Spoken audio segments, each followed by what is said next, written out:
Sahatra miezaka manatsara ny tontolon'ny asan-tanana kosa ireo mpivarotra etsy amin'ny Senam ao amin'ny 67 hektara atsimo ao no izay ezaka goavana izay ary dia nitombo isa indray ny trano eva afahan'izy ireo mampiranty ny fahaiza-manaony indrindra ao anatin'izao akatoko ny fetin'ny Noely sy ny farany taona izao.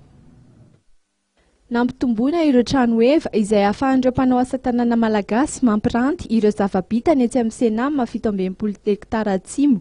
Miisa 120 amin'izao fotoana izao ireo mpanao asa tanana malagasy izay mikambana ao amin'ny village artisanal vita soa izay mampiranty ny asany etsy amin'ny Senam.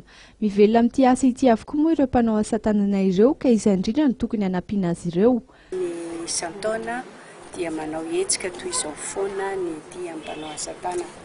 Ary henonareo ny afatra nataony lehibe ny mpanao asa tanana ety amin'ny village marché artisanal teo fa ny mpitsidika sy ny vidin'ny vokatra zany ny tena tsy hita, tsy misy indrindra moa amin'izao krizy izao. Manantena manao antsoavo amintsika malagasy rehetra fa fotoana fanomezana cadeau zao dia mba tonga anareo retoko mividy ny asa tanana ny vita malagasy ety amin'ny Senam na eny amin'ny digy sy ny toerana misy an'izay.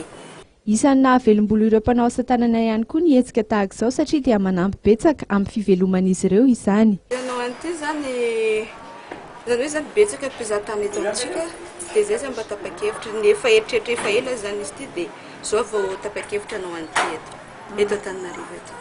Hatramin'izao aloha mbola ety ihany zany eritreritra fa rehefa mandroso moa ny asa dia hita eo ihany ny atao.